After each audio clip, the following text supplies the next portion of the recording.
didukung oleh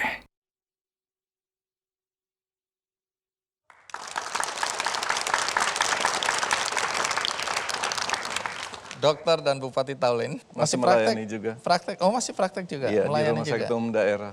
Oh oke. Nah, Anda kan melihat bahwa sebenarnya ada peluang untuk memberikan bantuan agar pelayanan kesehatan gratis bagi masyarakat itu bisa juga dipenuhi ya. Karena masyarakat yang tidak mampu untuk membayar iuran BPJS Kesehatan walaupun ada PBI tadi. Anda kan bisa melihat peluang tadi dari APBD yang ada. Nah, ini juga mungkin bagi teman-teman yang memimpin di daerah, ini juga bisa memodifikasi ya. Bukan berarti melanggar, tapi memodifikasi APBD untuk dialokasikan ke pelayanan kesehatan sehingga masyarakat bisa mendapatkan pelayanan gratis tadi. Tapi Anda juga peduli pada air bersih ya, saya lihat. Apa yang Anda lakukan untuk air bersih ini? Karena ini kan menyangkut kesehatan juga. Kalau kesehatan tidak ada air bersih, untuk kebersihan, untuk masak, untuk mandi, ini menjadi masalah. Sehingga kita lihat itu, sehingga di perkotaan kita juga mengusahakan sumber air dan saluran sambungan air sampai ke tingkat rumah. Kemudian kita membangun embung di desa-desa, embung untuk irigasi dan embung untuk air bakunya, untuk minum.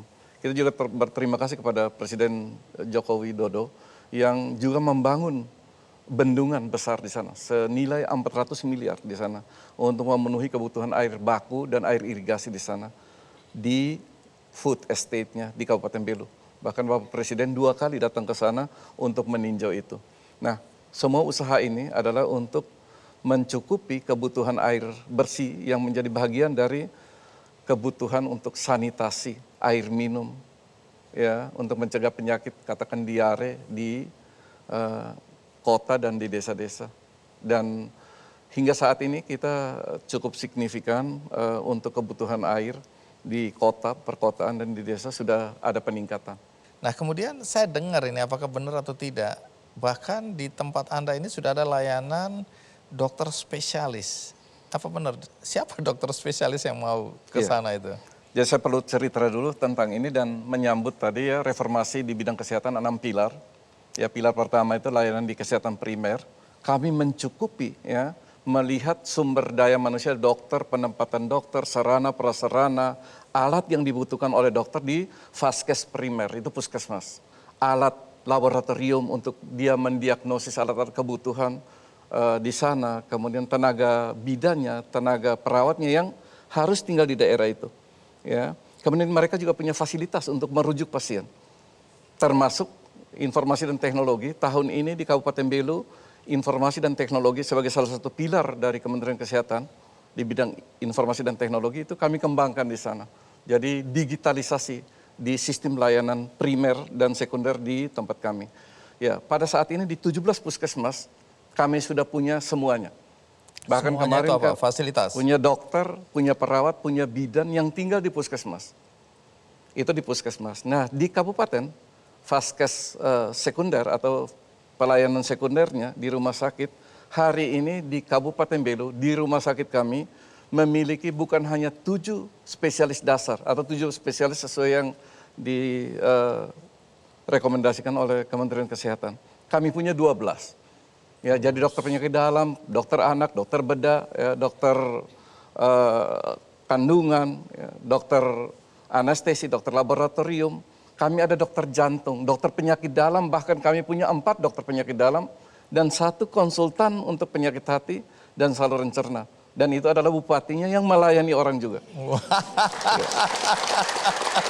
Kita punya. Tunggu. Ya. Kalau bupatinya ya sudahlah, kan ini saya udah kenal. Tapi yang lain kok bisa Anda bujuk untuk mau melayani masyarakat di sana? Ini saya membayangkan, maaf ya. Ini nggak besar-besar betul income mereka ini nanti. Kenapa mereka mau? Ya, jadi dokter itu sebenarnya kalau dokter-dokter, apalagi dokter penyakit dalam di Indonesia, ya, dan dokter-dokter lainnya, mereka kalau mau datang ke suatu daerah itu, mereka harus nyaman dan kebutuhan mereka untuk melakukan pemeriksaan dan kehidupan mereka itu dijamin atau terjamin dalam tanda petik. Ya, nah kami Kabupaten Belu menyediakan sarana prasarana, ya, kebutuhan dokter untuk melakukan profesi dokternya termasuk kehidupan keluarganya, rumah tinggal dan alat transportasi dari pemerintah daerah untuk dokter di sana. Dia merasa nyaman, dia merasa tinggal di rumah sendiri dan dia betah di sana. Jadi dokter hanya butuh itu saja. Dan perputaran atau pengisian kembali tenaga yang datang dan pergi kami punya berjalan cukup baik. Jadi hari-hari ini tenaga dokter yang bertugas di tempat kami ini semuanya nyaman. Oke, kita berikan aplaus juga. Tapi pertanyaan berikutnya menjadi penting. Emangnya Kabupaten Belu ini kaya? Dari mana duitnya? 80-90% APBD atau anggaran pemerintah, anggaran belanja untuk pemerintah daerah di kabupaten sana sumbernya dari pusat, dana transfer, dana alokasi umum, dana alokasi khusus. Kita puji Tuhan Kabupaten Belu memiliki APBD hampir 1 triliun, ya, dan anggaran kesehatan, ya, Kabupaten Belu untuk belanja hampir 28%. Ya, jadi kita memperhatikan betul.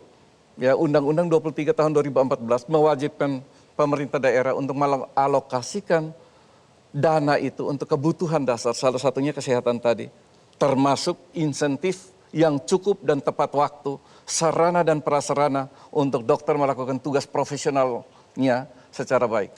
Nah, kalau kita bicara soal penghargaan, itu kan tadi sebenarnya konteksnya adalah pemberian penghargaan ya. Lepas dari Anda nggak punya piala tadi ya.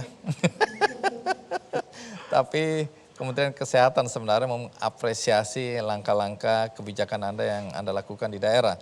Tapi ke Bu Dirjan ini, Bu Arianti, ini sebenarnya penghargaan ini tujuannya apa yang utama ini kepada para tenaga kesehatan di Indonesia ini?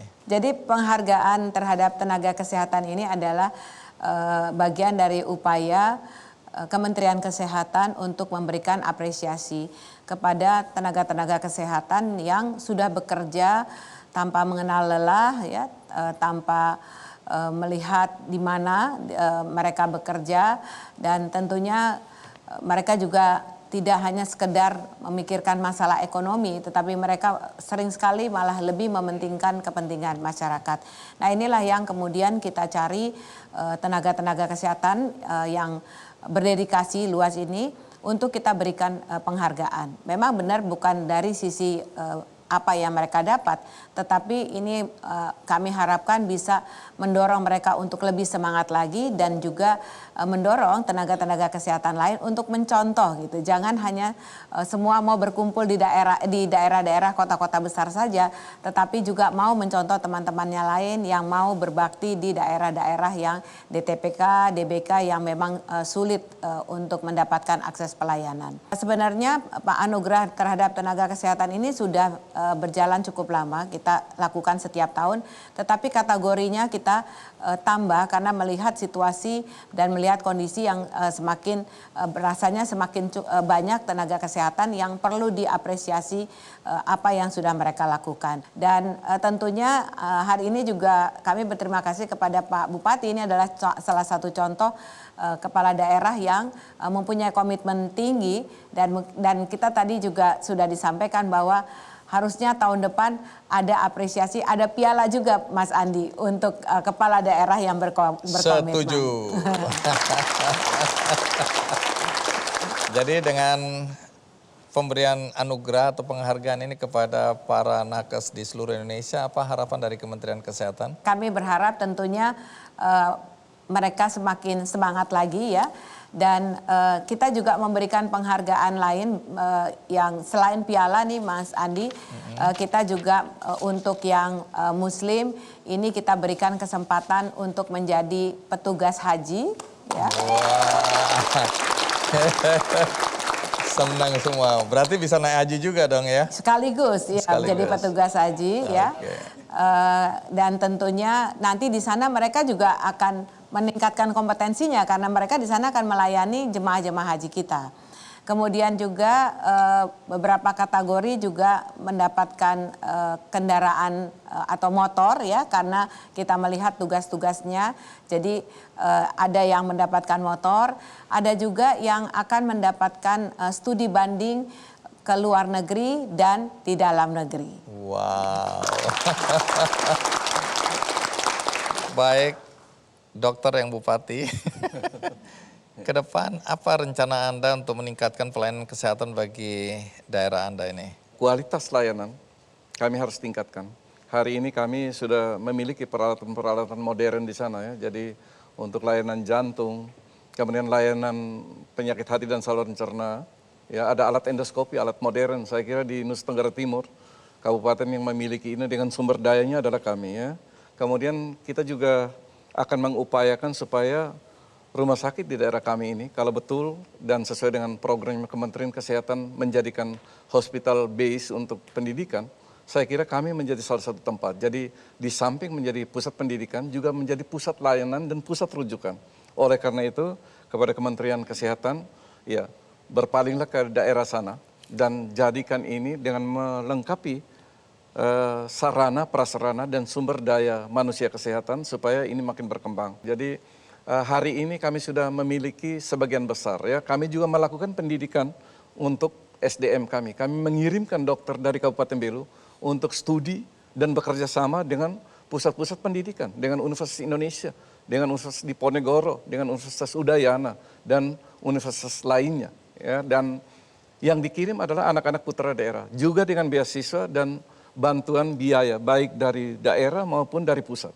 Dan ini sebagai salah satu langkah ke depan, 5 tahun ke depan, ya kabupaten kami ini akan memiliki sumber daya manusia yang cukup dan mudah-mudahan kualitas layanan. Kalau untuk penyakit hati dan saluran cerna, hari ini kami punya standar. Ini saya pikir sudah standar nasional, ya karena kami memiliki alat yang cukup. Dan hari-hari ini kemarin kedatangan tamu bahkan dari UI, dari Surabaya, dari Jepang untuk melakukan studi tentang saluran cerna di Kabupaten Belu. Jadi kami akan tingkatkan kualitas layanan ini, kualitas SDM-nya supaya bisa menjadi pusat rujukan di regional itu bahkan sampai di Timor Leste. Baik. Itu ke depan. Baik, untuk doa kami semua, semoga apa yang Anda rencanakan ke depan itu bisa terwujud ya. Baik, terima kasih. Semoga warga masyarakatnya mendapatkan pelayanan yang semakin baik dari waktu ke waktu ya. Baik, di akhir acara ini saya hanya ingin mengingatkan bagi penonton yang tadi tidak mengikuti episode ini dari awal, jangan khawatir karena episode ini akan ditayang ulang di metrotvnews.com. Ada juga cuplikannya di channel YouTube Kick Andy Show.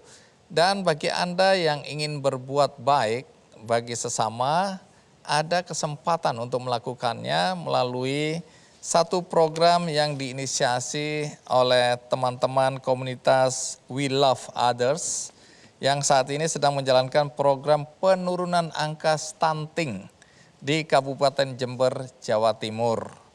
Jadi kalau kita lihat di sini, komunitas We Love Others ini melakukan program intervensi untuk gizi spesifik pada ibu hamil dan anak berusia di bawah 2 tahun. Kalau Anda ingin mendukung kegiatan mereka di Kabupaten Jember, Anda bisa berdonasi melalui benihbaik.com. Akhirnya semoga ini memberikan inspirasi dan semangat bagi siapapun juga, tidak harus tenaga kesehatan. Karena inspirasi ini berlaku universal, bisa juga berlaku untuk Anda. Tetap semangat, tetap sehat. Sampai jumpa.